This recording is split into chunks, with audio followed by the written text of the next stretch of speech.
तो अब हम शुरू करते हैं इनऑर्गेनिक केमिस्ट्री क्लास 12 का चैप्टर 6, जिसका नाम है general principles and process of isolation of elements. इसको शॉर्ट फॉर्म में हम बुलाते हैं मेटलर्जी। क्या बुलाते हैं? मेटलर्जी। कुछ स्टूडेंट को ये भी नहीं पता होता है, पूछते हैं कि ये चैप्टर कहाँ है, क्योंकि मैंने वहाँ पे मेटलर्जी लिखा होता है, वो नहीं पहचान पाते हैं। उम्मीद करता हूँ कि अब आप पहचान लेंगे। ठीक है, तो इसकी शुरुआत करते हैं। सबसे पहले हम मिनरल और ओर बचपन से पढ़ते आ रहे हैं, मिनरल क्या होते हैं, ओर क्या होते हैं, बट फिर भी मैं आपको बता देता हूँ। नेचुरली अकरिंग केमिकल सब्सटेंसेस या फिर compound of a metal found in a nature. मतलब हमारे सराउंडिंग में, नेचर में ऐसे बहुत सारे केमिकल कंपाउंड होंगे जिनमें मेटल होता है, उनको हम क्या बोलते हैं? मिनरल। अब और क्या होता है? और वो होता है कि ऐसे मिनरल जिसमें से हम मेटल को निकाल सकते हैं, उनको क्या बोलते हैं? और। अब मान लो मिनरल है ना, उसमें मेटल भी है, बट यदि हम उसमें से मेटल को एक्सट्रैक्ट नहीं कर सकते हैं तब वो और नहीं होगा, यदि कर सकते हैं तब वो और होगा। तो यहां से एक इंपॉर्टेंट पॉइंट निकल के आता है, all ores are minerals but all minerals are not ore. कैसे? देखो, मिनरल हमें पता चल गया नेचर में अकर है और इसमें मेटल है, तो ये हमारा क्या हो गया? मिनरल। यदि अब इसमें से हमने मेटल को निकाल सकते हैं तो ये हमारा क्या हो गया? और। तो सभी और तो मिनरल हो गए, है ना, क्योंकि ये मिनरल ही है। बट यदि हम इसमें से मेटल को नहीं निकाल पा रहे हैं तब ये हमारा और नहीं होगा। इसलिए सभी ore, all ores are minerals but all minerals are not ore. Simple सी बात है, समझ में आ गई होगी। ठीक है, अब हम यहां से एक और शब्द जो काफी बार यूज होगा, गैंग। ये गैंग है, गंगू नहीं है। इसका मतलब क्या होता है? इम्प्योरिटीज। बस इस नाम से आप याद कर लेना, इम्प्योरिटीज। ठीक है, अनडिजायर अनवांटेड मटेरियल। ठीक है, थोड़ा सा आगे बढ़ते हैं। प्रिंसिपल और ऑफ सम इंपॉर्टेंट मेटल्स, कुछ और जो आपको याद करने ही करने हैं। ठीक है, यदि आप जेई या नीट की प्रिपरेशन कर रहे हैं तो बहुत इंपॉर्टेंट है ये, और जो बोर्ड वाले हैं वो कर लेना, 1-2 मार्क्स से यदि कहीं आता है तो आपको मिल जाएंगे। तो सबसे पहले हम जानते हैं हीमेटाइट को। ठीक है, तो ये हीमेटाइट क्या होता है, इसका फॉर्मूला क्या है? जल्दी यहाँ पे और के नाम लिखे हैं, तो सबसे पहले हम आयरन के ओर देख रहे हैं। ठीक है, तो हीमेटाइट इसका नाम क्या होता है वो आपको पता होना चाहिए। तो हीमेटाइट यानी कि Fe2O3, है ना, Fe2O3, इसको हम क्या बोलते हैं? हीमेटाइट। फिर मैग्नेटाइट क्या होता है? यहाँ पर आता है Fe3O4। फिर सेडेराइट क्या होता है? FeCO3। ये आपको रट लेना है ना, कार्बोनेट का हो रहा है ये। फिर आयरन पायराइट, आयरन पायराइट नाम सुना होगा आपने, इसको क्या बोलते हैं? FeS2। तो ये हुए आयरन के 4 और जो मैंने आपको बताया, जो बहुत इंपॉर्टेंट है, और भी होते हैं बट ये इंपॉर्टेंट है। अब हम देख लेते हैं एल्यूमिनियम। ठीक है, एल्यूमिनियम का एक और आपने सुना होगा बहुत, बॉक्साइट, है ना। इसका फॉर्मूला क्या होता है? AlOXOH3-2x। और यहाँ पर जो x की वैल्यू है वो होती है 0 से 1। ठीक है, ये 0 नहीं, यहाँ पे x आएगा, x। अब देखो, हो सकता है आप इसको भूल जाते हो कि बॉक्साइड का क्या फॉर्मूला, कोई बात नहीं, याद आए तो ठीक है। बाकी आपको ये जरूर पता होना चाहिए, Al2O3, इसको हम क्या बोलते हैं? एल्यूमिना, है ना, बॉक्साइड से ही ये निकला, इस फॉर्मूले से। नेक्स्ट होता है हमारा कायरोलाइट। ये जो कायरोलाइट है, सॉरी क्रायोलाइट है, वो काफी इंपॉर्टेंट है। इसका फॉर्मूला क्या है? Na3Al F6, Na3Al F6। ठीक, आगे हम इसका यूज करेंगे तब इसको फिर से देखेंगे। अब हम चलते हैं कॉपर के कुछ और की तरफ। तो सबसे पहले हम देखते हैं क्यूपराइट। क्यूपराइट का फॉर्मूला क्या होता है? सिंपल सा, ये ऑक्साइड का और है, तो यहाँ पे क्या जाएगा? Cu2O। फिर कॉपर ग्लांस Cu2S। फिर मेलेकाइट, यहाँ पे आई है ये मेलेकाइट। ठीक है, तो इसका होता है CuCO3.CuOH होल ट्वाइस। नेक्स्ट है कॉपर पायराइट्स या फिर चाल्को पायराइट्स। इसके 2 नाम है, दोनों ही आपको पता होना चाहिए, एनसीईआरटी में दिया है कॉपर पायराइट्स, चाल्को पायराइट्स नहीं दिया है, तो इसको भी आप थोड़ा सा देख लें, CuFeS2। ठीक है, अब हम देखते हैं जिंक के कुछ और। तो सबसे पहला है हमारा कैलेमाइन। कैलेमाइन क्या होता है? कार्बोनेट का हो रहा है, जिंक कार्बोनेट, इसको हम क्या बोलते हैं? कैलेमाइन। फिर है नेक्स्ट जिंकसाइड, इसको हम क्या बोलते हैं? ZnO, ऑक्साइड का हो रहा है। नेक्स्ट हमारा जिंक ब्लेंड और स्फेलेराइड। ठीक है, तो जिंक ब्लेंड ज़्यादा मोस्ट कॉमन नेम है, तो ये होता है हमारा ZnS। समझ में आए? तो ये हमारे कुछ जिंक के हुए। अब कुछ और जो कि आपको एनसीईआरटी में इस तरीके से नहीं दिए हुए हैं बट यूज होगा उनका। कार्नेलाइट। कार्नेलाइट क्या होता है? आपने नाम सुना होगा काफी बार, जीके का क्वेश्चन भी पहले बचपन में पढ़ते थे इसको, है ना। KCl MgCl2.6H2O, इसको हम क्या बोलते हैं? कार्नेलाइट। नेक्स्ट हमारा फ्लोरस्पार, जो कि मेटलर्जी के चैप्टर में आगे आएगा, इसको हम बोलते हैं CaF2। फिर है हमारा अर्जेंटाइट, ये सिल्वर का और है, तो Ag2S। नेक्स्ट हमारा लाइमस्टोन, कैल्शियम कार्बोनेट। फिर है हमारा डोलोमाइट एंड मैग्नेसाइट, दोनों ही इंपॉर्टेंट है। डोलोमाइट क्या होता है, MgCO3 dot calcium CO3, magnesium carbonate and calcium carbonate, ठीक है। अब इससे आगे थोड़ा सा और बढ़ते हैं हम, मैग्नेसाइट। मैग्नेसाइट क्या होता है, MgCO3। तो ये कुछ और हुए जो कि आपको याद होने चाहिए, ठीक है। अब हम यहाँ से असली वाली मेटलर्जी शुरू कर रहे हैं, अभी तो नामकरण वगैरह क्या होता है वो सब, ठीक है। तो अब यहाँ से हम शुरू करेंगे कंसंट्रेशन ऑफ ओर, ठीक है। इसमें हम 4 प्रोसेस देखेंगे जिससे हम क्या करेंगे, ओर की कंसंट्रेशन करेंगे। तो सबसे पहले आपको ये पता होना चाहिए कि इसका मतलब क्या है, कंसंट्रेशन ऑफ ओर क्या होता है। मान लो हमने कोई निकाला कुछ, है ना, ये कोई चट्टान है, इसको निकाले। अब इसमें से हम मेटल लेके आएंगे, है ना। तो किस तरीके से अनवांटेड इंप्योरिटीज इसके पास होंगे उनको हटाएंगे। जैसे आपने खेत में ऐसे गाजर निकाली, आपने देखा होगा, है ना, तो उसमें बहुत सारी मिट्टी रहती है कि नहीं, उस मिट्टी को जब हम हटाते हैं तो अनवांटेड मिट्टी है ना, अनवांटेड मटेरियल जिसकी हमें जरूरत नहीं है, तो उसको रिमूव करते हैं, यानी कंसंट्रेशन कर रहे हैं उसकी। तो यहाँ पे ही सिंपली हम और की भी कंसंट्रेशन करते हैं, है ना। तो यहाँ पे हम 4 मेथड देखेंगे। तो वो 4 मेथड कौन कौन से हैं वो मैं एक बार आपको बता देता हूँ। पहला होगा हाइड्रोलिक वॉशिंग, दूसरा होगा मैग्नेटिक सेपरेशन, तीसरा होगा फ्रॉथ फ्लोटेशन मेथड, और चौथा होगा हमारा लीचिंग। ये 4 मेथड हम देखेंगे जो कि बहुत इंपॉर्टेंट हैं। तो ये हाइड्रोलिक वॉशिंग होता क्या है ना। तो सबसे पहले आपको ये पता होना चाहिए कि किस बेसिस पे हम ये देखते हैं। यहाँ पे क्या होता है, based on difference in density, ठीक है। अब हुआ क्या कि एक आपके पास और है ना, और उसके साथ कुछ गैंग यानी कि इंप्योरिटीज है। इन दोनों की डेंसिटी अलग अलग होगी, है ना। तो ऐसे में क्या होगा, जिसकी डेंसिटी कम हुई उसको यदि हम रनिंग वाटर के साथ वॉश करेंगे तो वो उसके साथ बह जाएगा, और जिसकी ज्यादा हुई हैवियर वो नीचे रह जाएगा, है ना। तो इस तरीके से हम हाइड्रोलिक वॉशिंग से कंसंट्रेशन ऑफ और करते हैं। समझ में आ गया। जैसे मान लो इसकी डेंसिटी कम है और हम पानी का फ्लो चल रहा है, रनिंग वाटर चल रहा है ना, तो ये क्या होगा, डेंसिटी इसकी कम है तो ये पानी के साथ चला जाएगा और ये वहां पे रह जाएगा। तो ये हमारा क्या हुआ, हाइड्रोलिक वॉशिंग। इसके बाद एक और आता है मैग्नेटिक सेपरेशन। तो मैग्नेटिक सेपरेशन का यूज करके किस तरीके से हम कंसंट्रेशन करेंगे और की। तो बेसिकली आप इस डायग्राम को देखो जो कि एनसीईआरटी से उठाया हुआ है मैंने। सिंपल सी बात है कि इस तरीके से कुछ चल रहा है मैग्नेटिक रोलर, है ना, और यहाँ पर फाइनली मतलब पाउडर और पड़ा हुआ है, यहाँ से आ रहा है।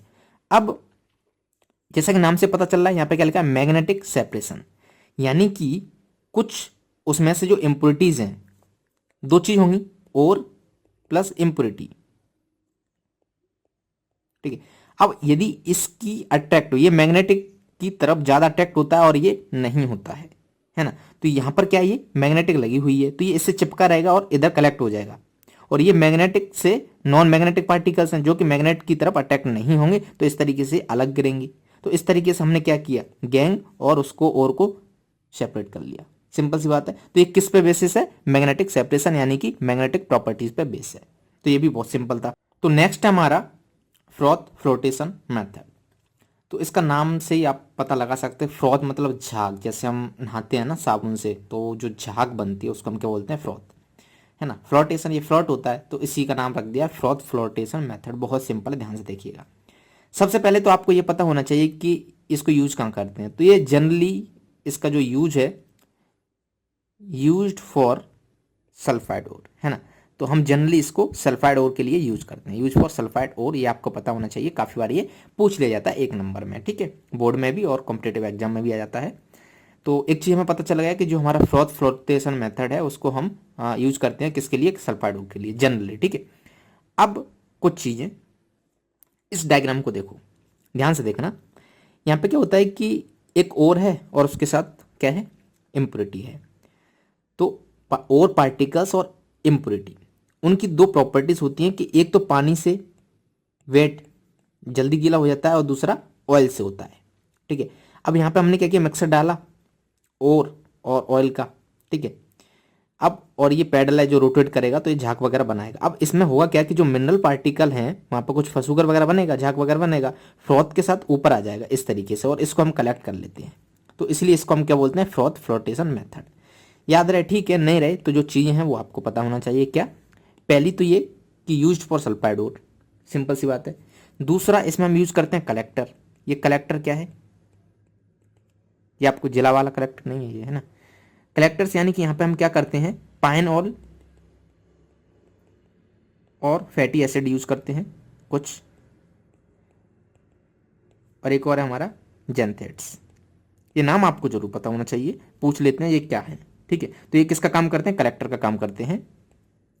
नेक्स्ट है हमारा स्टेबलाइजर, फ्रोथ स्टेबलाइजर, यानी कि जो हमारा फ्रोथ है, ये जो झाग बन रही है, अब मान लो ये स्टेबल ही नहीं है ना, तो गई पटाख सीधे फूट गई, तो क्या मतलब होगा, जब स्टेबल ही नहीं है तो ऊपर तक नहीं पहुंच पाएगी और ज़्यादा देर तक टिक नहीं पाएगी, इसलिए हम यहाँ पे यूज करते हैं स्टेबलाइजर, फ्रोथ स्टेबलाइजर, है ना।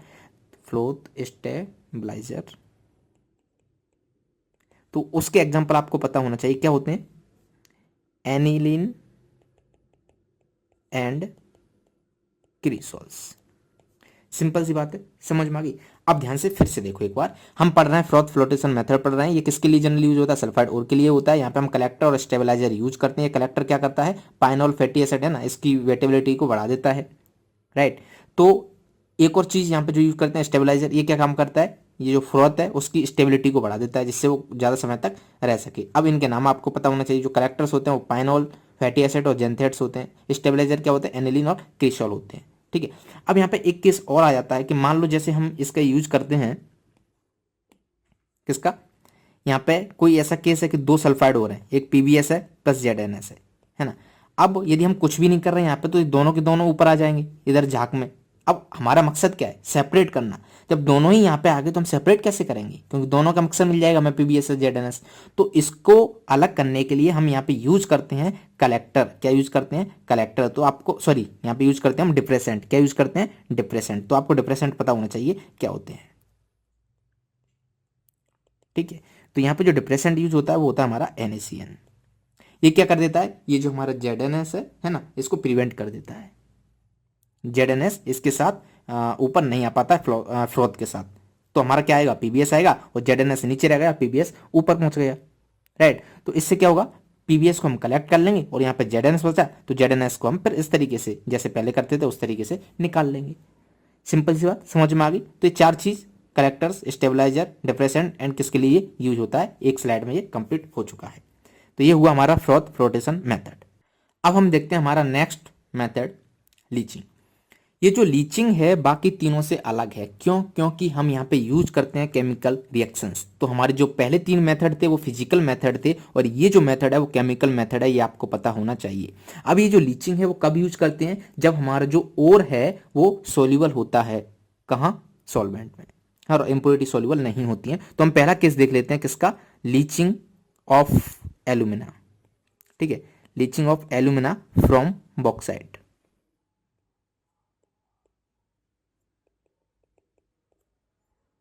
समझने की कोशिश करना, सिंपल सी बात है कि जो हमारा बॉक्साइट होता है, क्या होता है, बॉक्साइट, ठीक है, ये प्योर तो नहीं होता है, इसमें क्या होता है, इंप्योरिटी होती है। क्या होता है, इंप्योरिटी होती है। अब इंप्योरिटी कौन कौन सी है, देखो, ये कंटेन्स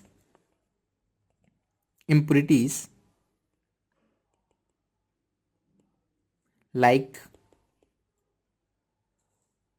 Fe2O3, TiO2, SiO2, है ना। तो इस तरीके की क्या होती है, इसमें इंप्योरिटी होती है। बट हमको क्या चाहिए, हमको तो इसकी, हम क्या कर रहे हैं, कंसंट्रेशन पढ़ रहे हैं ना, तो हमको प्योर Al2O3 चाहिए। तो कैसे निकालेंगे उसको, प्योर एल्यूमिना कैसे निकालेंगे, तो इसके साथ ये इंप्योरिटी इनको हटाना पड़ेगा, है ना। तो हम क्या करते हैं, जो हमारा बॉक्साइड होता है उसकी कराते हैं लीचिंग, है ना। तो ये जो बॉक्साइड है Al2O3, है ना, ये क्या है, हमारा बॉक्साइड। इसको क्या करते हैं, हम लीस्ट कराते हैं NOH के साथ, NOH एक्वस, है ना। तब हमें यहाँ क्या मिल जाता है, सोडियम एल्यूमिनेट, यानी कि NaAlOH4। समझना इसको, ठीक है। हमने क्या किया, बॉक्साइड को एक्वस NOH में डाला, तो हमें यहाँ क्या मिल गया, सोडियम एल्यूमिनेट। अब ये तो बाकी जो जो थे Fe2O3, TiO2, ये क्या हो गए, प्रेसिपिटेट हो गए, तो हमने इसको कलेक्ट कर लिया, है ना। अब इसमें SiO2 और ये दो रह गए, तो हम क्या करते हैं, इसमें CO2 पास करते हैं। क्या करते हैं, CO2 पास करते हैं। जब हम CO2 यहाँ से पास करते हैं, तब हमें यहाँ पे मिल जाता है Al2O3 डॉट XH2O, ठीक है।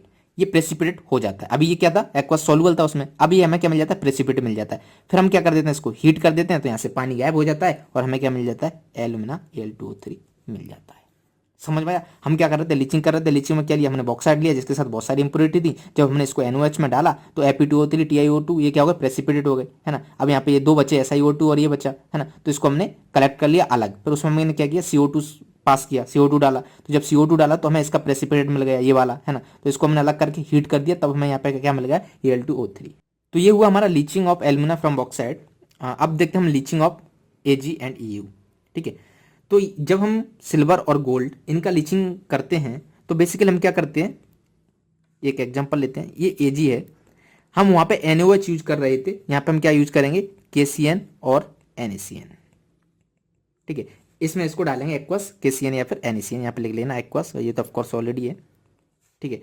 और इन presence of air, in presence of air, और ऑफकोर्स ये एक्वस है तो वहाँ पे पानी तो होगा ही ना। तो यहाँ से जो मिलेगा हमें वो क्या मिलेगा, AgCN2 कॉम्प्लेक्स, है ना, माइनस यहाँ पे आप KCN और Na जो भी लेना लगा लेना। फिर उसके बाद हम क्या करेंगे, इसमें ऐड करेंगे जिंक। तो ये क्या हो जाएगा, जिंक जब इसके साथ बनाएगा कॉम्प्लेक्स, है ना, तो आपस में ये डिस्प्लेस करेगा किसको, Ag को, है ना। तो यहां से जो प्रोडक्ट हमें मिलेगा वो क्या मिलेगा, जिंक साइनाइड। ठीक है। ये एक्वस रहेगा एंड देन हमारा Ag सॉलिड।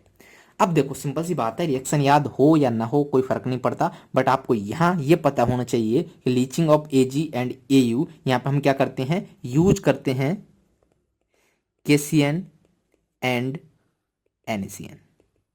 सिंपल सी बात ये है, ये दो चीज आपको पता होना चाहिए। ठीक है, समझ आ रहा है। रिएक्शन याद रहे अच्छी बात है, नहीं रहे कोई बात नहीं, इसको आप याद कर लेना। तो ये हुई हमारे चारों मेथड कंसंट्रेशन के। तो कंसंट्रेशन जो टॉपिक है वो हमारा खत्म हो गया है। तो अब हम देखते हैं next topic, extraction of crude metal from concentrate ore, concentrated ore. तो हमने क्या किया, अभी कंसंट्रेशन कर ली, अब वहां से हम एक्सट्रैक्शन कैसे करेंगे उस मेटल का। तो इसके हम दो तरीके देखेंगे, एक कन्वर्जन टू ऑक्साइड, दूसरा reduction of oxide to metal. पहला जो केस है कन्वर्जन टू ऑक्साइड, सबसे पहली बात तो यह है कि हम किसी को, मतलब जो भी हमारा कंसंट्रेट ओर है उसको ऑक्साइड में कन्वर्ट क्यों कर रहे हैं, क्योंकि इसका जो रिडक्शन होता है वो आसान होता है। क्या कहा मैंने, ये बहुत इंपॉर्टेंट है, ध्यान रखना पड़ेगा आपको कि जो हम कन्वर्जन कर रहे हैं ऑक्साइड में वो क्यों कर रहे हैं, है ना। तो वो हम इसलिए करते हैं क्योंकि जो ऑक्साइड होते हैं उनका रिडक्शन करना आसान होता है। तो हमने क्या किया, उनको ऑक्साइड में कन्वर्ट कर लिया, अब हम ऑक्साइड का रिडक्शन कर देंगे तो हमें क्या मिल जाएगा, मेटल। हमको क्या चाहिए था, मेटल ही चाहिए था, है ना। तो हमें कंसंट्रेशन हमने कर ली थी, अब हम एक्सट्रैक्शन करेंगे तो इसके हम दो मेथड यूज करेंगे, है ना। क्या होगा उसमें, पहला तो हम उसको कन्वर्ट करेंगे ऑक्साइड से जिससे आसानी से रिडक्शन हो सके। तो जब हमने उसको ऑक्साइड में कन्वर्ट कर दिया तब हम फिर क्या करेंगे, उस ऑक्साइड से मेटल को प्राप्त करेंगे। सिंपल सी बात है। तो अब देखो कन्वर्जन टू ऑक्साइड, इसमें हम दो मेथड देखेंगे, एक होगा हमारा कैल्सिनेशन, दूसरा होगा हमारा रोस्टिंग। दोनों ही बहुत आसान है, सिंपल सी चीजें समझने की कोशिश करना। क्या कि आप कोई भी एग्जांपल ले लो, जैसे यहाँ पे FeCO3 या फिर ZnCO3 या फिर PbCO3, है ना, या फिर कैल्शियम कार्बोनेट। जब आप इसको हीट करोगे, है ना, तो हमें यहाँ से क्या मिल जाएगा, ऑक्साइड मिल जाएगा। ये क्या थे, कार्बोनेट थे। हम क्या कर रहे हैं, कन्वर्जन टू ऑक्साइड, तो कार्बोनेट को कन्वर्ट कर रहे हैं किसमें, ऑक्साइड। तो यहाँ पे क्या मिलेगा, FeCO3 को आपने हीट किया तो यहाँ पे क्या जाएगा, FeO। जब आपने ZnCO3 को हीट किया तो यहाँ पे क्या जाएगा, ZnO। जब आपने PbCO3 को हीट किया तो यहाँ पे क्या जाएगा, PbO। जब आपने CaCO3 को हीट किया तो यहाँ पे क्या जाएगा, कैल्शियम ऑक्साइड। ठीक है, यहाँ पे लिख लेना calcium oxide and plus O2, oxygen बाहर निकल जाएगी। अब बस इतना सा ही है कैल्सिनेशन में। अब इसमें क्या है, कुछ पॉइंट्स जो बहुत इंपॉर्टेंट है जो आपको पता होना चाहिए वो लिख लो यहाँ पे। पहला पॉइंट, जनरली यूज हम किसके लिए करते हैं इसको, कार्बोनेट ओर के लिए, है ना। तो generally for carbonate ores, generally used for carbonate ore. तो आप देख रहे हो सभी के सभी कार्बोनेट हैं, तो हम क्या करते हैं, कार्बोनेट ओर के लिए इसको यूज करते हैं, कैल्सिनेशन को। अब यहाँ पे हीट कर रहे हैं, है ना। तो जब हीट कर रहे हैं तो यहाँ पर जो एयर की सप्लाई होती है वो क्या रहती है, बहुत कम, या फिर इन एब्सेंस ऑफ एयर। ठीक है, तो आपको पता होना चाहिए heating in limited supply of air, या तो बहुत कम एयर है, या फिर और इन अब्सेंस ऑफ एयर, या तो एयर है ही नहीं। समझ आया? तो ये क्या हुआ हमारा कैल्सिनेशन। कैल्सिनेशन हमने क्या किया कि जो जनरली यूज किसके लिए करते हैं, कार्बोनेट ओर के लिए यूज करते हैं, और यहाँ पे जो एयर की सप्लाई होती है वो बहुत कम रहती है, या तो होती ही नहीं है इन अब्सेंस ऑफ एयर। ठीक है, तो जनरली कार्बोनेट ओर है तो ये कन्वर्ट किस में हो जाते हैं, डायरेक्ट ऑक्साइड में। हमारा एम क्या था, कन्वर्जन टू ऑक्साइड। ठीक है, तो ये हुआ हमारा कैल्सिनेशन। यदि यहाँ पे कुछ पानी वानी के मॉलिक्यूल हैं तो वो भी यहाँ से उड़ जाएंगे क्योंकि हीट कर रहे हैं, और कोई वोलेटाइल कम इंप्योरिटी होगी वो भी यहाँ से गायब हो जाएगी। तो ये चीज़ आपको पता होना चाहिए, सारी चीज़ मैं लिख नहीं सकता। ठीक है, तो ये हमारा कैल्सिनेशन हुआ। अब बात करते हैं रोस्टिंग की। रोस्टिंग में जस्ट इसका अपोजिट हो जाता है, यहाँ पर एयर की जरूरत नहीं पड़ती है, बट रोस्टिंग में एयर की जरूरत पड़ती है। तो यहाँ पे अगेन पॉइंट लिख लो पहले, क्या generally used for sulphide ore. ठीक है, यहाँ पे जो एयर की सप्लाई रहती है, excess of air in presence of air. ठीक है, इन प्रेजेंस ऑफ एयर, वहां पे क्या था, वहां पे कार्बोनेट ओर के लिए यूज करते थे और वहां पे एयर नहीं रहती थी। रोस्ट में क्या हुआ है, सल्फाइड ओर का यूज करते हैं और प्रेजेंस ऑफ एयर होती है। ठीक है, तो आप इसका एग्जांपल आप देख सकते हो, क्या, जैसे हमने ZnS लिया, PbS लिया, सल्फाइड ओर है, या फिर Cu2S लिया। तो जब इन प्रेजेंस ऑफ एयर, यहाँ पे आप देख रहे हो एयर आ गई है ना, तो इन प्रेजेंस ऑफ एयर जब हम इसका हीट करते हैं, दोनों को हीट ही करते हैं, तब हमें यहाँ पे क्या मिल जाता है, ऑक्साइड। हमारा एम क्या था, ZnO PbO CuO, हमारा एम क्या था, Cu2। ठीक है, हमारा एम क्या था, कन्वर्जन टू ऑक्साइड, तो हमने क्या किया, सल्फाइड से ऑक्साइड बना लिया। सिंपल सी बात है, बाकी यहाँ पे SO2 निकलती रहेगी। तो ये हुए हमारे दोनों मेथड, रोस्टिंग और कैल्सिनेशन, है ना। तो हम क्या कर रहे थे, एक्सट्रैक्शन ऑफ क्रूड मेटल, कहाँ से, कंसंट्रेटेड ओर से। तो इसके दो मेथड देखते, हम एक कन्वर्जन टू ऑक्साइड, फिर ऑक्साइड को हम रिडक्शन करते किसमें, मेटल में। तो हमारा पहला स्टेप हो गया कन्वर्जन टू ऑक्साइड, जिसमें हमने देखा कैल्सिनेशन, और दूसरा रोस्टिंग। कैल्सिनेशन में हम किसके लिए यूज करते थे, जनरली कार्बोनेट ओर के लिए यूज करते थे, उसको हीट करते थे तो हमें क्या मिल जाता, मेटल ऑक्साइड मिल जाता था। और यहाँ पर जो एयर की सप्लाई रहती थी वो बहुत कम रहती थी या होती ही नहीं थी। बट रोस्टिंग में इसका अपोजिट होता था, हम सल्फाइड ओर यूज करते थे यहाँ पे, और प्रेजेंस ऑफ एयर होती थी। ध्यान रहे, जनरली लिखा है, बाकी भी किया जा सकता है। ठीक है, तो और फिर हम यहाँ पे प्रेजेंस ऑफ एयर यानी कि एक्सेस, यहाँ पे लिख सकते हो आप एक्सेस, एक्सेस ऑफ एयर के साथ इसको हीट करते थे तो हमें क्या मिल जाता था, यहाँ पे मेटल ऑक्साइड मिल जाता था। अब हमें मेटल ऑक्साइड मिल चुका है। ठीक है, अब हम सेकंड पार्ट पे जाएंगे, reduction of oxide to metal, है ना। तो हमारा बी होगा reduction of metal oxide to metal. तो हमारे पास क्या है, मेटल ऑक्साइड है ना। तो जैसे हमने लिया यहाँ पे Fe2O3, या फिर PbO, ZnO, ZnO, SnO2, ये सारे के सारे क्या है, मेटल ऑक्साइड है, हाँ या ना।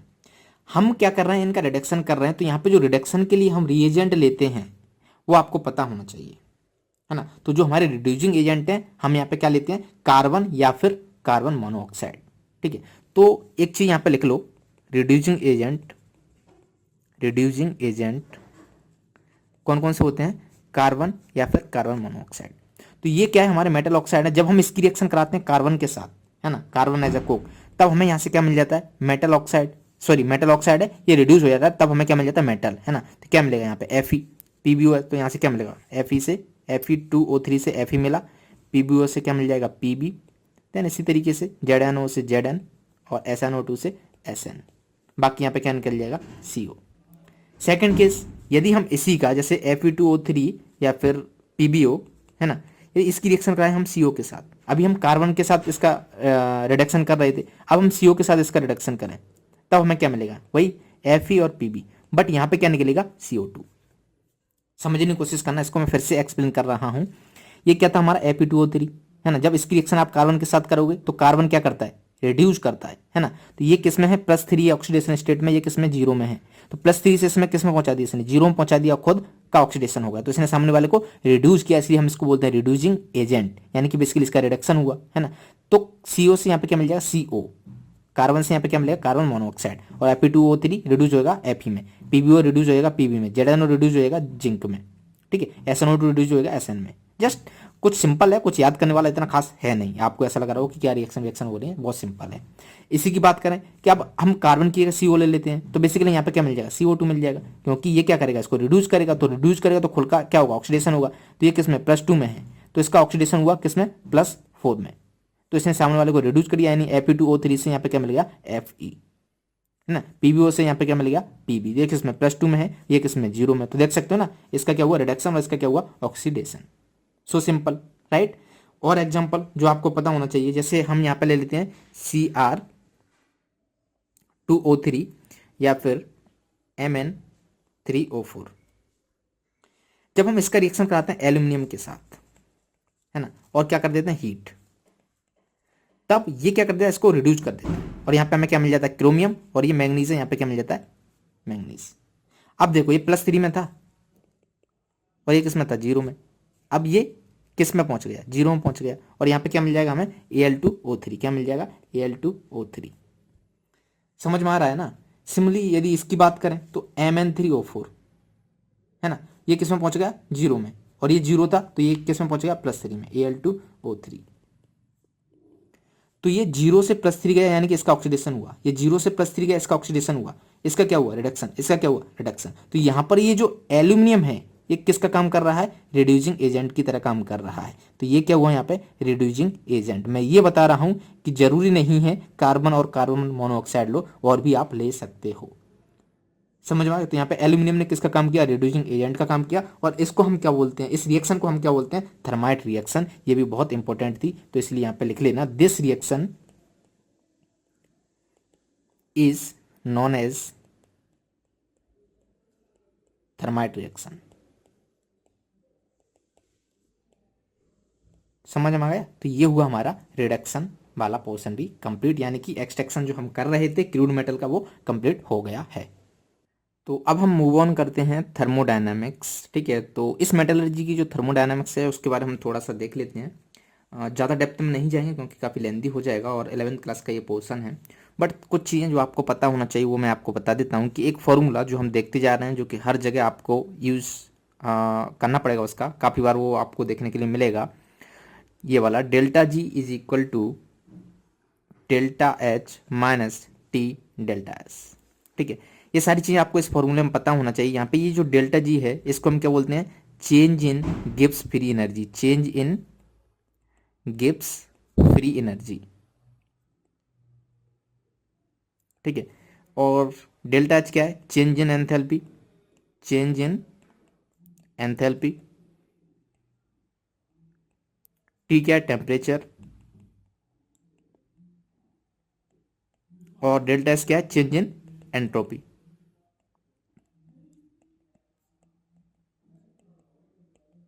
ठीक है। तो ये फॉर्मूला बेसिकली आपको पता होना चाहिए। यदि हम इक्विलिब्रियम की बात करें तो वहां के लिए एक फॉर्मूला और निकल के आता है कि जो ΔG0 है ना, standard change in Gibbs free energy, तो ये जो होता है इसका फॉर्मूला क्या होता है, -RT/ln(k), सिंपल सी बात है। तो ये दो फॉर्मूला आपको पता होंगे। अब इसके बाद जो चीज आपको याद होनी चाहिए क्या, कि पहला केस 1,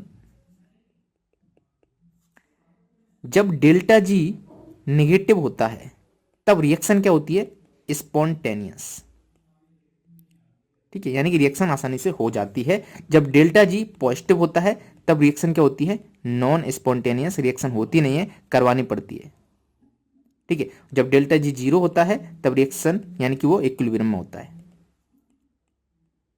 तो उम्मीद करता हूं ये चीज आपको पता होगा, और इतनी सी थर्मोडायनामिक्स हम इसमें पढ़ते हैं।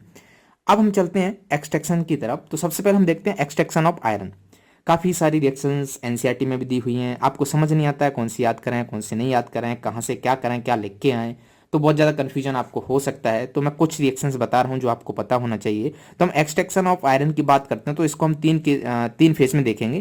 पहला हम जोन ऑफ रिडक्शन देखेंगे, फिर उसके बाद हम सिलेक्ट फॉर्मेशन वाला जोन देखेंगे, फिर हम जोन ऑफ फ्यूजन देखेंगे, ठीक है। अब देखो जोन ऑफ रिडक्शन में जो टेम्परेचर मेंटेन है वो 500 केल्विन से 800 केल्विन है ना, ये आपको एग्जाम में बोर्ड में आए तो इस तरीके से लिख के आना है।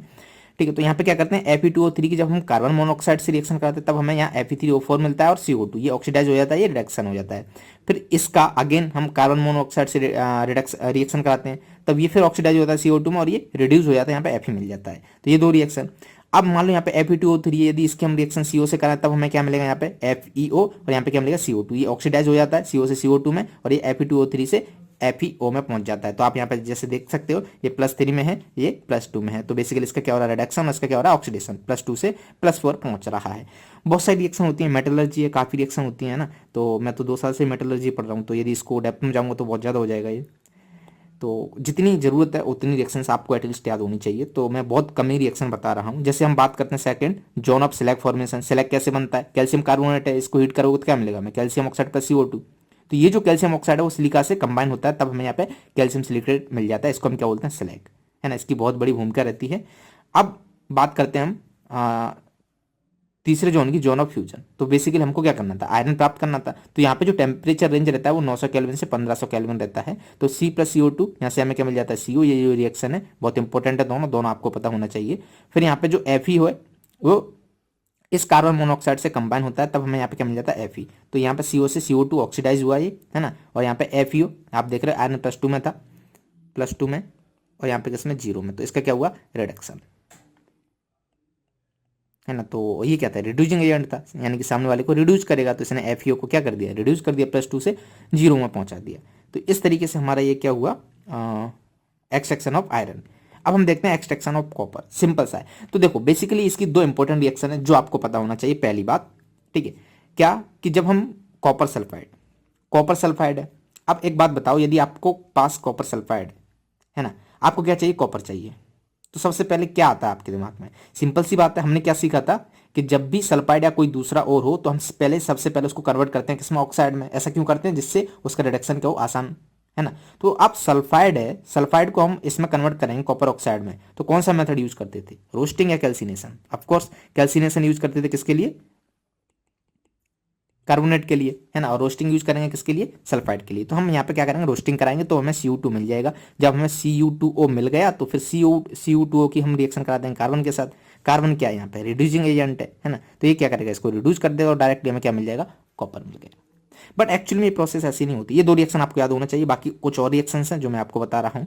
क्या कि एक्चुअल में क्या करते हैं हम, जो हमारा फर्नेस रहता है उसमें ओर के साथ हम सिलिका डालते हैं, है ना। तो ओर प्लस सिलिका जब हम फर्नेस में हो जाता है, हीट फील्ड मिलता है, तब हमें यहाँ पे स्लैग मिलता है। और ये जो स्लैग होता है वो होता है FeSiO3, है ना। और जो कॉपर मेट भी मिलता है, ये थोड़ा सा गलत हो गया यहाँ पे, MET, ठीक है। कॉपर मेट का भी फॉर्मूला आपको पता होना चाहिए। यहाँ पे जो स्लैग वो क्या है, FeSiO3, है ना, आयरन सिलिकेट। और जो कॉपर मेट होता है इसका फॉर्मूला क्या होता है, ये भी आपको पता होना चाहिए, इंपॉर्टेंट है, ठीक है। तो इसको हम बोलते हैं Cu2S + FeS, क्या बोलते हैं इसको हम, कॉपर मेट, ठीक है। और ये स्लैग बनता कैसे, FeSiO3, है ना।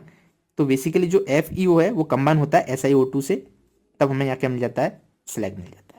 अब इसकी जो रिएक्शन है वो फटाक से देख ली कौन कौन सी रिएक्शन यहाँ पे हो रही होती हैं। तो एक तो ये स्लैग वाली रिएक्शन, ऑफकोर्स ये लिख के आओगे। अब हमें क्या है वहाँ पे FeS, है ना, FeS है, इसका ऑक्सीडेशन होगा, बैलेंस आप कर लेना, तब हमें यहाँ क्या मिलेगा, FeO + SO2, राइट। उसके बाद हमारे पास क्या था, Cu2S, यहाँ पे देख रहे हो Cu2S, एक FeS है, Cu2S है। तो FeS ऑक्सीजन के साथ गया तब हमें क्या मिल गया, FeO। देखो एक चीज समझो, और प्लस सिलिका, अब यहाँ पे जो मिला है हमें कॉपर सल्फाइड के फॉर्म में मिला है, हमको क्या करना होगा, इसको ऑक्साइड के फॉर्म में लाना होगा, फिर उसको रिड्यूस करना होगा। समझ में आया। तो ये सल्फाइड है, इसका हम क्या करेंगे, कैसे भी करके इसको ऑक्साइड बनाएंगे और फिर इसको रिड्यूस करेंगे। तो FeS का ऑक्सीडेशन होगा तब हमें यहाँ क्या मिलेगा, FeO + SO2। जब Cu2S का ऑक्सीडेशन होगा तब हमें यहाँ क्या मिलेगा, Cu2O + SO2। अब ये कैसे हुआ, है ना, इसको हम रोस्टिंग से लेके आए ना, रोस्टिंग अभी मैंने बताया था पहले, इससे पहले वाली रिएक्शन में। क्यों, क्योंकि सल्फाइड है, सल्फाइड से हमको ऑक्साइड में कन्वर्ट करना है। अब ये जो Cu2O है ना, ये आगे रिएक्ट करेगा इससे, तो Cu2O + Cu2S, है ना। तो यहाँ से सेल्फ रिडक्शन से हमें क्या मिल जाएगा, कॉपर मिल जाएगा और SO2 हमारा निकल जाएगा। अब ये जो कॉपर हमें मिला है इसको हम बोलते हैं ब्लिस्टर कॉपर, क्योंकि उसके साथ गैस है वो निकल रही होगी, तो वो कैसी आवाज कर रही होगी, ऐसे करके निकल, ब्लिस्ट मतलब ब्लास्ट टाइप का होगा ब्लिस्टर, ठीक है। तो इसलिए हम इसको क्या बोलते हैं, ब्लिस्टर कॉपर। तो ये हुआ हमारा एक्सट्रैक्शन ऑफ कॉपर। अब नेक्स्ट एक्सट्रैक्शन ऑफ जिंक। तो बहुत सिंपल है, हमारे पास क्या है, जिंक ऑक्साइड है, और ऑक्साइड को आपको पता है किस तरीके से रिड्यूस करना है, डायरेक्ट कार्बन से आपकी उसकी रिएक्शन करा दो कोक। और ये जो टेम्परेचर है जहाँ पर हमारा, जब हम कॉपर का एक्सट्रैक्शन कर रहे होते हैं तो उससे ज़्यादा टेम्परेचर यहाँ पर रहता है, ठीक है। तो कार्बन क्या करेगा, इसको रिड्यूस कर देगा, ZnO से हमें क्या मिल जाएगा यहाँ पे, जिंक प्लस कार्बन मोनोऑक्साइड, ठीक है। तो यहाँ पे किस में था, +2 में था, है ना, और ये किस में है, 0 में है, ये 0 में था, यहाँ पे किस में, +2 में। तो इसका क्या हुआ, ऑक्सीडेशन, इसका क्या हुआ, रिडक्शन। समझ आ रहा है, यहाँ पे लिख दो ऑक्सीडेशन, यहाँ पे लिख दो रिडक्शन, और ये क्या है हमारा, रिड्यूसिंग एजेंट। सिंपल सी बात। तो यहाँ पे एक पॉइंट लिख दिया मैंने, temperature higher than in case of copper. Okay, तो ये हुआ हमारा एक्सट्रैक्शन ऑफ जिंक। तो इस तरीके से हमारे तीनों एक्सट्रैक्शन कंप्लीट हो गए हैं। तो अब हम शुरू करते हैं इलेक्ट्रोलाइटिक रिडक्शन ऑफ एल्यूमिनियम। ये काफ़ी इंपॉर्टेंट प्रोसेस है जिसका नाम है हॉल हेरोल्ड प्रोसेस, ठीक है। यहाँ पे सबसे पहले यदि हमारे पास एल्यूमिना है, क्या है, Al2O3, ये डायरेक्ट हम यहाँ से एल्यूमिना प्राप्त करेंगे तो काफ़ी मुश्किल हो जाएगा, क्योंकि इसका टेम्परेचर जो मेल्टिंग पॉइंट वगैरह है वो ज़्यादा होता है और कंडक्टिविटी भी कम होती है। तो इसलिए हम क्या करते हैं, इसमें क्रायोलाइट मिलाते हैं, यानी कि Na3Al(F6). स्टार्टिंग में मैंने बताया था ये आएगा, और फिर एक और होता है हमारा CaF2, है ना, फ्लोरोस्पार। तो ये दो हम एक साथ मिलाते हैं। अब इसका हम करते हैं इलेक्ट्रोलाइसिस, ठीक है। तो इसलिए हम क्या करते हैं, इसको नाम ये जो इन्होंने डिस्कवरी की थी इसको इसलिए हम इसको क्या बोलते हैं, हॉल हेरोल्ड प्रोसेस, ठीक है। अब सबसे इंपॉर्टेंट चीज़ मैं यहाँ पे लिख देता हूँ, क्योंकि बोर्ड में भी 2 नंबर में पूछ लिया जा सकता है और एग्जाम में भी आ जाता है, जेईई या नीट में भी, ठीक है। तो यहाँ पे क्या है कि हम ये क्यों मिलाते हैं, Al2O3 को इसके साथ क्यों मिलाते हैं, इनके क्या फंक्शन है। तो पहली बात, ये क्या करते हैं, decrease the melting point, melting point को क्या कर देते हैं, कम कर देते हैं। Second, increase the conductivity, conductivity को क्या कर देते हैं, बढ़ा देते हैं। ये दो बहुत इंपॉर्टेंट पॉइंट है, इंक्रीज द कंडक्टिविटी, ठीक है, समझ में आ गया। इसलिए हमने क्या किया था, एल्यूमिना को इनके साथ मिलाया था। अब थोड़ी प्रोसेस देखते हैं। बेसिकली होता क्या है, हमारे पास इस तरीके का कोई डायग्राम जो एनसीईआरटी से मैंने लिया है। तो यहाँ पे देखो, ये जो आपको दिखाई दे रहा है, लाइनिंग दिखाई दे रहा है, ये कैथोड होता है, कार्बन लाइनिंग। कैथोड हमारा कार्बन लाइनिंग से बना हुआ होता है। और यहाँ पर ये जो एनोड आपको दिखाई दे रहा है, ये एनोड है पूरा, ठीक है। यहाँ पे हमने क्या किया है, ये अगेन ये भी कार्बन ही है, तो इसको हमने कॉपर क्लैंप से बना दिया है, ठीक है। अब ये हमारा क्या हुआ, एनोड, ये हमारा क्या हुआ, कैथोड। आपको पता है कैथोड पे क्या होता है, रिडक्शन, हाँ या ना, बहुत बार पता, मतलब काफी बार बताया है मैंने। और एनोड पे क्या होता है, ऑक्सीडेशन। तो ये दो चीज आपको पता है, यानी कि सिंपल सी बात है, कैथोड पे रिडक्शन होगा, एनोड पे ऑक्सीडेशन होगा। चूंकि यहाँ पे Al2O3 जो एल्यूमिनियम हम ले रहे हैं, यहाँ पे हमने जो मिक्सर डाल रखा है, ये जो एल्यूमिनियम वो किस में है, +3 स्टेट में है, हाँ या ना। तो +3 से एल्यूमिनियम +3 स्टेट में, तो इसका क्या होगा, रिडक्शन होगा, है ना। कहाँ पे होगा, कैथोड पे। तो यहाँ से हमें इस तरीके से रिएक्शन कैथोड पे मिल जाएगी। सिंपल सी बात है, ठीक है। ये लिक्विड मिलता है एल्यूमिनियम मोल्टन फेज में। अब एनोड की बात करते हैं, एनोड पे क्या रिएक्शन होती है, एनोड पे क्या होता है, ऑक्सीडेशन। तो यहाँ पे क्या होगा, कार्बन का ऑक्सीडेशन, है ना। तो O2- यहाँ पे क्या मिलेगा हमें, एक बार CO मिलेगा, और एक बार जब कार्बन सॉलिड O2-, ठीक है, तो हमें यहाँ एक बार क्या मिलेगा, CO2, है ना। मतलब एनोड पर हमें दोनों चीज मिल रही होंगी, CO और CO2। समझ में आ गया। तो ये हुई हमारी कैथोड और एनोड की रिएक्शन। याद हो, अच्छी बात है, नहीं हो तो जो फाइनल रिएक्शन है वो आपको पता होना चाहिए, वो क्या होती है, Al2O3, यहाँ पे +3 में है ना। तो ओवरऑल जब हम इसकी रिएक्शन कराते हैं कार्बन के साथ, ठीक है, बैलेंस आप कर लेना, तब हमें यहाँ पे क्या मिलता है, एल्यूमिनियम प्लस CO2, ठीक है। मैंने बैलेंस भी कर दिया है, तो समझ रहे हो ना। ये किस में था, +3 में, और ये किस में था, 0 में। तो ये +3 से किस में गया, 0 में, है ना। और ये 0 से +4 में गया। तो ये हमारी फाइनल रिएक्शन हो गई। हमको क्या चाहिए था, एल्यूमिनियम चाहिए था प्योर, तो इस तरीके से हमको एल्यूमिनियम मिल गया, ठीक है। तो फाइनली आप देख सकते हो, तो ये हुई हमारी पूरी हॉल हेरोल्ड प्रोसेस, सिंपल थी। अब हम देखते हैं एक लास्ट टॉपिक मेटलर्जी का, वो है हमारा रिफाइनिंग, ठीक है। हम रिफाइनिंग क्यों यूज़ करते हैं, क्योंकि हम किसी भी मेथड से जो भी हम मेटल एक्सट्रैक्ट कर रहे हैं वो प्योर नहीं होता है, 100% प्योर नहीं होता, उसके पास इम्प्योरिटी होती है। रिफाइनिंग से हम उसको और ज़्यादा प्योर कर सकते हैं, इम्प्योरिटी को दूर कर सकते हैं, इसलिए हम रिफाइनिंग यूज़ करते हैं। तो टोटल हम 6 मेथड इसमें देखने वाले हैं।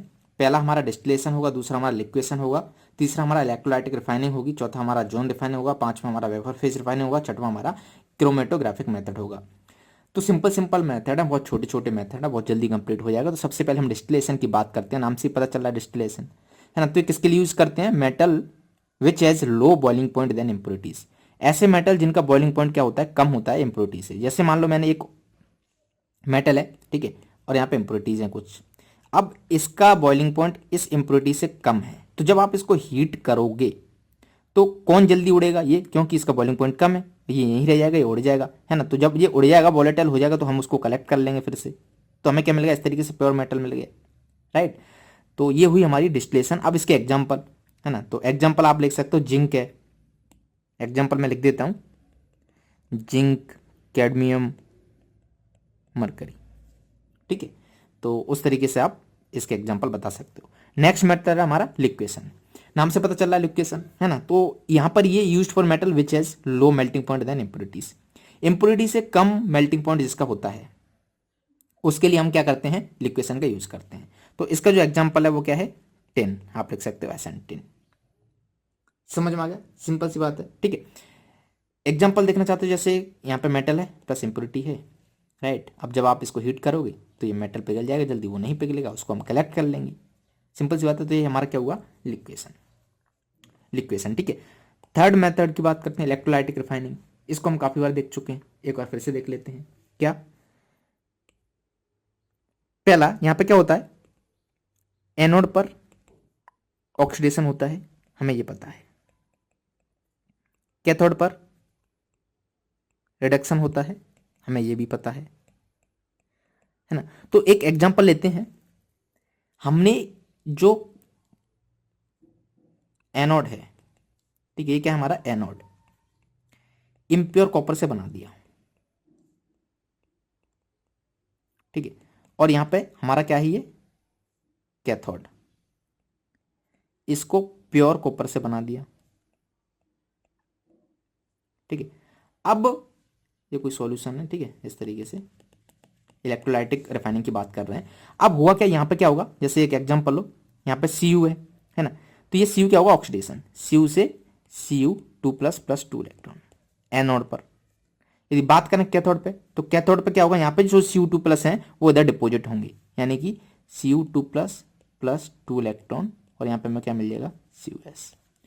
ध्यान से समझना, यहां से कॉपर गायब हो रहे हैं, यहां पर कॉपर डिपोजिट हो रहे हैं, यहाँ पे प्योर कॉपर आ रहा है। तो एक ऐसा समय आएगा जब एनोड पर कॉपर खत्म हो जाएगा, ठीक है। तो एनोड पतला होता जाएगा, कैथोड मोटा होता जाएगा, और कैथोड पे क्या आ जाएगा? हमारा बहुत सारा कॉपर आ जाएगा। तो फिर हम उसको कलेक्ट कर लेंगे। इस तरीके से हम प्योर कॉपर यहाँ से कलेक्ट कर सकते हैं। तो ये हुआ हमारा इलेक्ट्रोलाइटिक रिफाइनिंग। अब यहाँ पर एग्जाम्पल आप लिखना चाहते हो तो एग्जाम्पल आप लिख सकते हो, कौन कौन से मेटल के लिए यूज कर सकते हैं? कॉपर है हमारा, निकल भाई साहब हैं, ठीक है, और एल्यूमिनियम है। तो इनके लिए हम क्या कर सकते हैं? इलेक्ट्रोलाइटिक रिफाइनिंग का यूज कर सकते हैं। तो ये हुआ हमारा तीसरा मेथड, इलेक्ट्रोलाइटिक रिफाइनिंग। तो अब देखते हैं हम फोर्थ मेथड, जॉन रिफाइनिंग। बहुत सिंपल सा मेथड है। बेसिकली आप ये दिखाई दे रहे हैं नोबल गैस एटमॉस्फेयर, इसमें एक ये रॉड है, इसके अंदर हम क्या भर देते हैं? इम्प्योर मोल्टन मेटल, ठीक है, जिसके साथ इम्प्योरिटी भी है। और फिर हम ये एक इंडक्शन कॉइल है, ये हीटर लगा हुआ है यहाँ पे, ये क्या करेगा? मूव करेगा। तो यहाँ से क्या होता है? इसके अंदर जो इम्प्योरिटी है ना, वो एक साइड जमा होती जाती है। तो इसको हम काफी बार रिपीट करते हैं, तो इम्प्योरिटी जो भी है वो एक साइड आ जाती है। जैसे मान लो इम्प्योरिटी कहाँ है? यहाँ पर आ गई, ये सारी इम्प्योरिटीज इधर हो गई, और जो हमारा मेटल था वो इधर पहुंच गया, है ना। तो अब हम क्या कर देते हैं? इसको कट कर देते हैं, इस पोर्शन को, इस रॉड को कट कर देते हैं। तो ये हमारी इम्प्योरिटी अलग हो गई, और हमें यहाँ पे प्योर मेटल मिल गया। समझ आएगा? सिंपल सी बात है। तो हम इस तरीके से प्योर मेटल प्राप्त कर सकते हैं। इसके एग्जाम्पल की बात करूं तो जर्मेनियम है, सिलिकन है ना, गैलियम है, ये इसके एग्जाम्पल है। तो ये हुई हमारी जॉन रिफाइनिंग। नेक्स्ट देखते हैं हम वेपर फेज रिफाइनिंग। बहुत सिंपल है, इसमें हम दो प्रोसेस देखते हैं। पहली प्रोसेस जिसको हम बोलते हैं मॉन्स प्रोसेस। इसमें क्या होता है? जो हमारा निकल है, ठीक है, वो क्या करता है? कार्बन मोनोऑक्साइड के साथ कंबाइन होता है और NiCO4 प्रोडक्ट बनाता है, ठीक है। नेक्स्ट स्टेप में क्या होता है? ये जो है ना, डिकम्पोज हो जाता है। जब आप इसको हीट करोगे तो ये डिकम्पोज हो जाएगा, यहाँ पे Na+4CO वापस मिल जाएगा। तो ये हुई हमारी मॉन्ड प्रोसेस। सेकंड प्रोसेस हम देख लेते हैं, जिसको हम बोलते हैं वेन आर्कल मेथड है ना, वेन आर्कल मेथड। एक चीज़ कॉमन सी जो दिखेगी उसको मैं अभी एक्सप्लेन करूंगा, पहले मैं दोनों रिएक्शन बता देता हूँ। जैसे हमारा यहाँ पे हम लेते हैं जिरकोनियम ZR है ना, ये कंबाइन होता है 2I2 के साथ और फॉर्म करता है ZrI4 same as it is, ठीक है। एंड देन जब हम इसको हीट करते हैं है ना, तो ये क्या हो जाता है, डिकम्पोज हो जाता है, यानी कि ZR प्लस 2I2। समझो ध्यान से, मॉन्ड्स प्रोसेस, इसके लिए दो कंडीशन नेसेसरी है। पहली बात, ये जिस कंपाउंड के साथ फॉर्म करे वो कंपाउंड क्या हो, वोलेटाइल कंपाउंड है ना, metal should form a volatile compound, तो ये वोलेटाइल कंपाउंड हो गया। और फिर दूसरी कंडीशन ये है कि जब ये वोलेटाइल कंपाउंड बना ले तो जब हम इसको हीट करें तो ये वापस डिकम्पोज हो जाए, तो यहाँ से डिकम्पोज हो गया, हमें निकल प्योर मिल गया। इसी तरीके से इसके साथ रिएक्ट करेगा, ये कंपाउंड बनाएगा जो कि वोलेटाइल था है ना, तो जब हम इसको हीट करेंगे डिकम्पोज हो जाएगा और यहाँ पे जिरकोनियम मिल जाएगा। तो ये मॉन्ड्स प्रोसेस सिंपल थी, वैन आर्कल प्रोसेस सिंपल थी। समझ में आ गया। अब हम देखते हैं next process, chromatographic method. Simple है, थोड़ा सा बस आपको पता होना चाहिए कि इसका प्रिंसिपल क्या है, ये किस प्रिंसिपल पर बेस्ड है, ठीक है। तो ये है बेस्ड ऑन